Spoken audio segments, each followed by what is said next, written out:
ஓம்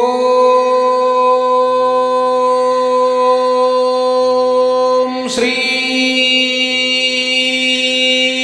கணேசாய நமஹ.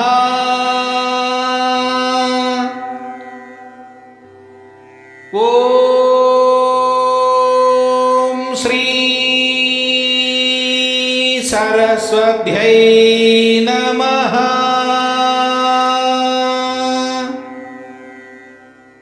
ஓம் ஸ்ரீபாத ஸ்ரீவல்லப ஸ்ரீ குருவர நரசிம்ஹ சரஸ்வதி ஸ்ரீ குரு தத்தாத்ரேயாய நமஹ. ஓம் தத்தாத்ரேயாய வித்மஹே அத்ரி புத்ராய தீமஹி தன்னோ தத்த பிரச்சோதயாத். ஓம் த்ராம் தத்தாத்ரேயாய நமஹ.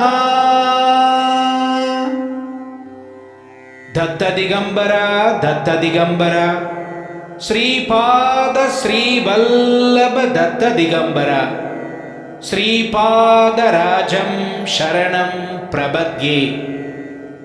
ஸ்ரீபாத ஸ்ரீவல்லப தியானம். திகம்பரா திகம்பரா ஸ்ரீ தத்தாத்ரேய திகம்பரா திகம்பரா திகம்பரா ஸ்ரீபாத ஸ்ரீவல்லப திகம்பரா திகம்பரா திகம்பரா ஸ்ரீ நரசிம்ஹ சரஸ்வதி திகம்பரா. காஷாய வஸ்திரம் கரதண்டதாரிணம் கமண்டலம் பத்மகரேன் சங்கம் சக்கரம் கத பூஷித பூஷணாத்யம் ஸ்ரீபாதராஜம் சரணம் பிரபத்யே. த்வத்பாத பத்மார்ப்பித சித்தவிருத்தி த்வத்வாதம் போருஹா யுககதா நிச்சல பக்திரஸ்து. ஸ்ரீபாத ஸ்ரீவல்லப ஸ்துதி.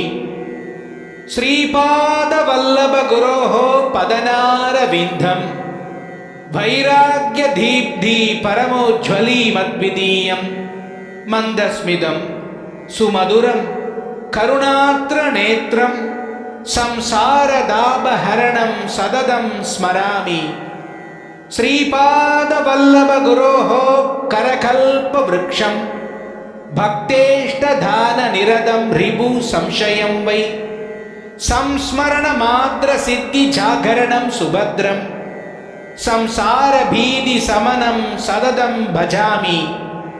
ஸ்ரீபாத வல்லப குரோஹோ பரமேஸ்வரஸ்ய யோகேஸ்வரஸ்ய சிவசக்தி சமன்விதஸ்ய ஸ்ரீ பர்வதஸ்ய சிகரம் கலு சந்நிவிஷ்டம் த்ரைலோக்ய பாவன பதாப்ஜமஹம் நமாமி.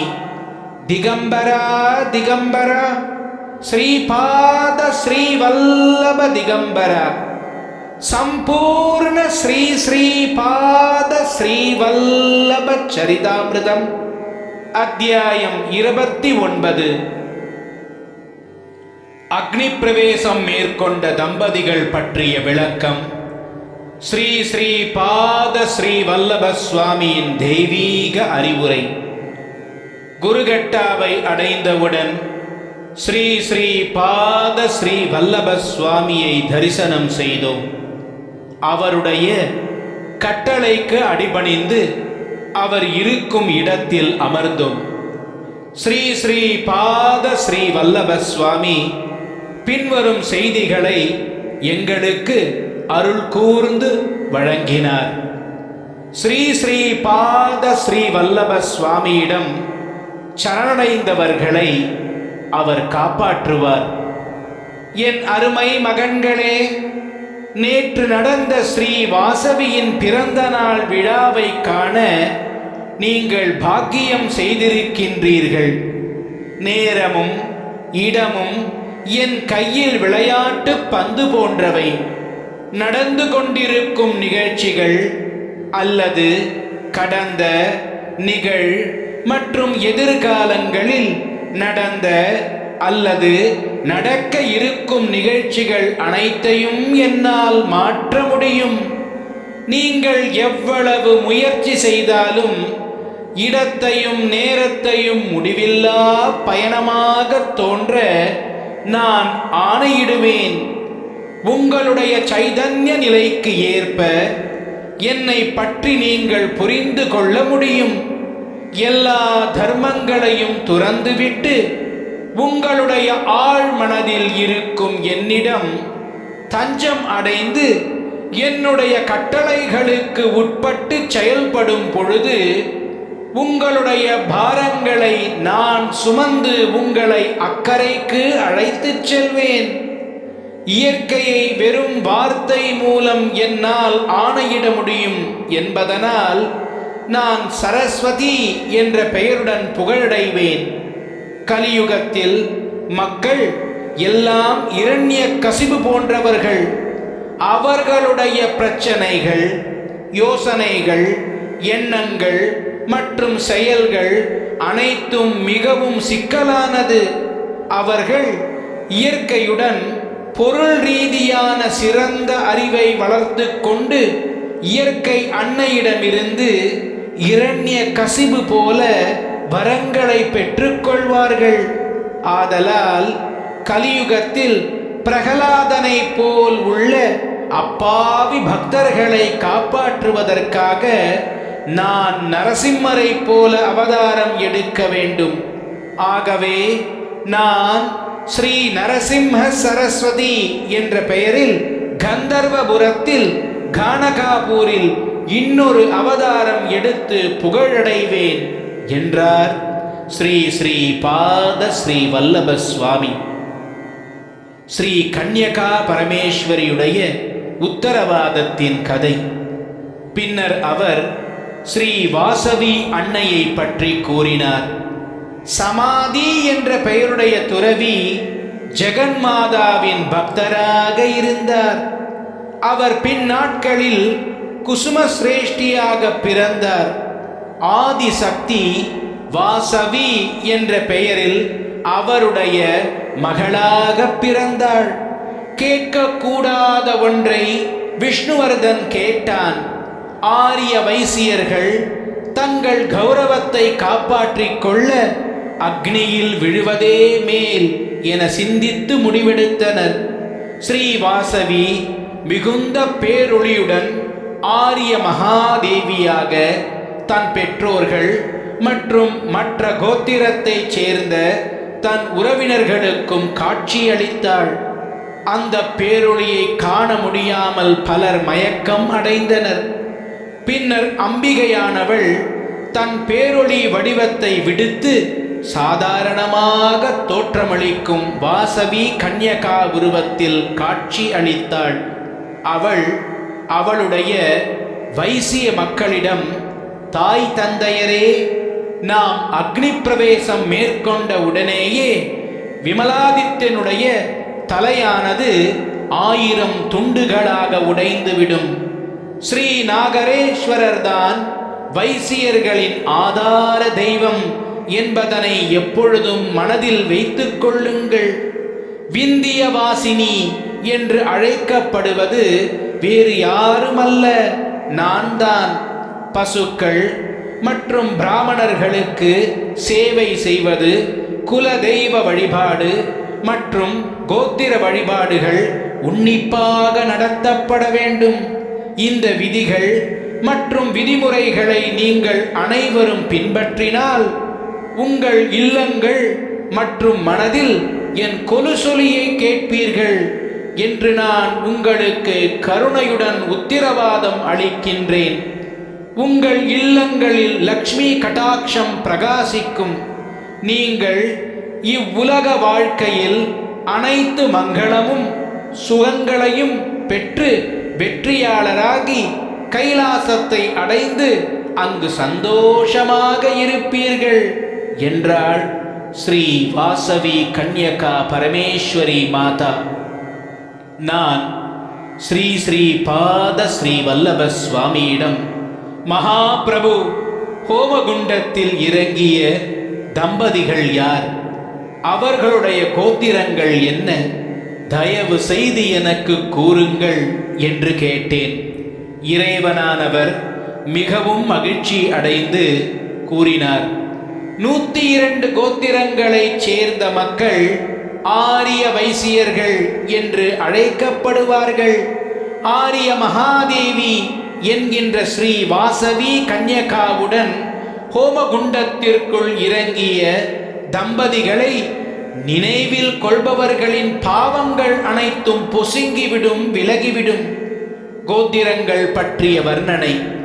லாபாத மகரிஷியின் கோத்திரத்தைச் சேர்ந்த தனதா மற்றும் தனலட்சுமியை முதலில் நிலைப்படுத்திக் கொள்ள வேண்டும். ஆரிய வைசியர்களின் கோத்திரங்கள் பின்வருமாறு: பிரபாத ரிஷியின் பிரபாதச கோத்திரம், மாண்டவ்ய ரிஷியின் மானவச்ச கோத்திரம், ஆங்கீரசரின் கர்கஸ்ய கோத்திரம், கோபக ரிஷியின் கோபகச்ச கோத்திரம், பூதிமாஷ முனியின் பூதிமாக்ஷ கோத்திரம், ஸ்ரீவட்ச முனியின் ஸ்ரீவட்ச கோத்திரம், கண்வ மகரிஷியின் கண்வச்ச கோத்திரம், கந்தர்ப மகரிஷியின் கந்தர்பச்ச கோத்திரம், காலுபியாச ரிஷியின் காலுபியாச கோத்திரம், தேவவல்கியரின் தேவவல்கியஸ்ய கோத்திரம், மைத்ரேயரின் மைத்ரேயச கோத்திரம், சனக மகரிஷியின் சனகச கோத்திரம், ஆங்கீரச முனியின் உத்தமோஜச கோத்திரம். இந்த உத்தமோஜச கோத்திரத்திற்கு ஒரு சிறப்பு உண்டு. அக்னியை வழிபட்ட ஆங்கீரசர் பிற்காலத்தில் உத்தரோதர நாரதர் என்ற பெயரை பெற்றார். வாமதேவ ரிஷியின் வாமதேவச்ச கோத்திரம், காஸ்யப முனியின் காஸ்யபச கோத்திரம், ஜராத்கார முனியின் ஜராத்காரச கோத்திரம், சுரீக்ஷண முனியின் துர்வாச்சன கோத்திரம், மௌத்கல்யரின் மௌத்கல்யச்ச கோத்திரம், ஆத்ரேய ரிஷியின் ஆத்ரேய கோத்திரம், ஜாதுகர்ண முனியின் ஜாதுகர்ணச்ச கோத்திரம், புண்டரீக முனியின் புண்டரீகச்ச கோத்திரம், தௌம்யா ரிஷியின் சுப்பிரமணியச்ச கோத்திரம், வாயவ்ய ரிஷியின் வாயவியச கோத்திரம், பராசர ரிஷியின் பராசரிய கோத்திரம், பௌலட்சிய ரிஷியின் பௌலட்சச கோத்திரம், அகஸ்திய ரிஷியின் அகஸ்தியச கோத்திரம், கௌதம முனியின் கௌதமச்ச கோத்திரம், பார்கவ ரிஷியின் போதயனச்ச கோத்திரம், ஜெய்முனியின் மஸ்கச கோத்திரம், மதங்க முனியின் ஹரிவல்கச்ச கோத்திரம், சம்வர்த்த முனியின் வியாபச்ச கோத்திரம், விஸ்வக்சேனரின் விஸ்வக்சேன கோத்திரம், தும்புர ரிஷியின் சாண்டில்யச்ச கோத்திரம், பௌஷல ரிஷியின் விஷ்ணு விருத்த கோத்திரம், வருண ரிஷியின் வைஹ்ரோத்யச கோத்திரம், சுகாஞ்சன ரிஷியின் சுகாஞ்சனச்ச கோத்திரம், பரதந்து முனியின் பரதந்துச்ச கோத்திரம், தேவல ரிஷியின் பவித்ர பதனிச்ச கோத்திரம், பிங்கள ரிஷியின் பிங்களச்ச கோத்திரம், கபில முனியின் கபிலச்ச கோத்திரம், பாரத்வாஜ ரிஷியின் பாரத்வாஜச கோத்திரம், முனிராஜ ரிஷியின் முனிராஜச கோத்திரம், ருஷ்யஸ்ருங்கரின் ருஷ்யஸ்ருங்கச கோத்திரம், மந்தபாலரின் மந்தபாலச்ச கோத்திரம், உக்கிரசேன ரிஷியின் உக்கிரசேனச கோத்திரம், மார்கண்டேய ரிஷியின் மார்கண்டேயச்ச கோத்திரம், மஞ்சத்திரதுலரின் மௌஞ்சாயனச்ச கோத்திரம்,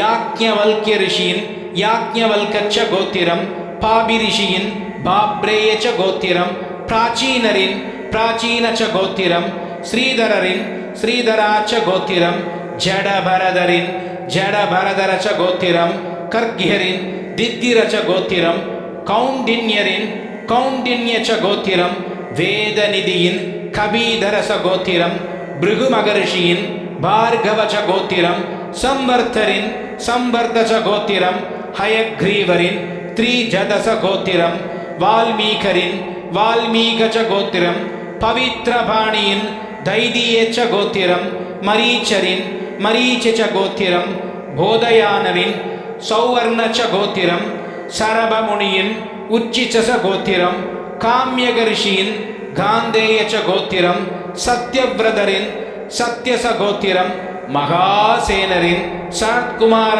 கோத்திரம், கௌட்சரின் கௌட்சச கோத்திரம், போதாயனரின் சுவர்ணச கோத்திரம், ஸ்தூலசிரசின் வதுகச்ச கோத்திரம், கிருஷ்ணத்வைபாயனரின் சௌச்சேயச்ச கோத்திரம், மாதவரின் ஜம்பசூதனச்ச கோத்திரம், தேவரதரின் தேவரதச்ச கோத்திரம், சரபங்கரின் சரபங்கச்ச கோத்திரம், நேத்ரபாதசரின் நேத்ரபாதச கோத்திரம். இந்த கோத்திரத்தில் தௌமியரை நேத்ரபாதச வம்சத்தின் நேத்ரபாதச தௌமியர் என்று அழைக்கப்படுவார்.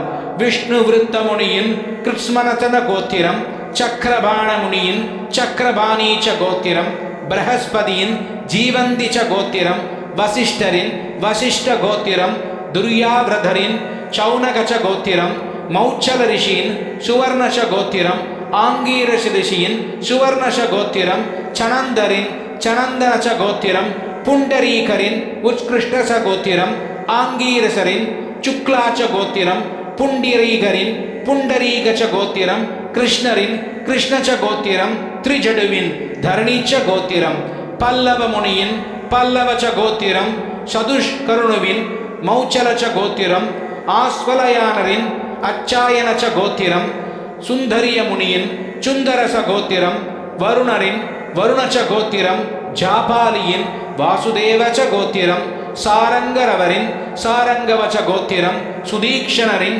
சுதீக்ஷணச்ச கோத்திரம், சௌமியரின் சௌமியச்ச கோத்திரம், புலஸ்தியரின் பரஸ்பராயணச்ச கோத்திரம், கௌசிகரின் கௌசிகாச கோத்திரம், பிரேத மனஸ்கரின் சாமனரச கோத்திரம், சனத்குமார ரிஷியின் ஜாபாலச கோத்திரம், பாவன ரிஷியின் நாரதச கோத்திரம், பிரகதீக்ஷ ரிஷியின் பிரகத் விருஷச கோத்திரம், விஸ்வாமித்ர ரிஷியின் விஸ்வாமித்ரச கோத்திரம். என் செல்வங்களே, இதுதான் 102 கோத்திரங்கள் என்றார் ஸ்ரீ ஸ்ரீ பாத ஸ்ரீ வல்லப சுவாமி. ஸ்ரீ தர்மகுப்தர் ஸ்ரீ ஸ்ரீ பாத ஸ்ரீ வல்லப சுவாமியிடம், ஜெயம், மகா குருவுக்கு ஜெயம் உண்டாகட்டும். நீங்கள் கூறியது போல் லாபாத கோத்திரம் 102 கோத்திரத்தில் சேர்க்கப்படவில்லை. நீங்கள் லாபாத கோத்திரத்தை சேர்த்தால் 103 கோத்திரங்கள் ஆகிவிடும். இறைவா, என்னுடைய சந்தேகத்தை நிவர்த்தி செய்யுங்கள் என்றார். பின்னர் ஸ்ரீ ஸ்ரீ பாத ஸ்ரீ வல்லப சுவாமி, லாபாத மகரிஷியின் கோத்திரத்திற்கு தனத குல கோத்திரம் என்ற இன்னொரு பெயர் இருக்கின்றது.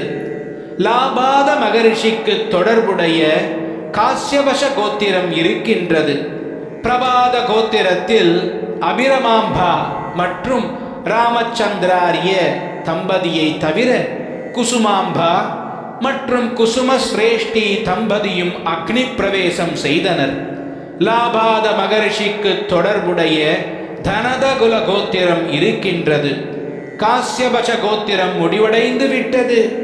காஸ்யபஷ கோத்திரம் முடிவடைந்து தனதகுல கோத்திரம் தொடர்ந்து கொண்டு இருப்பதனால் மொத்தம் 102 கோத்திரங்கள் தான்.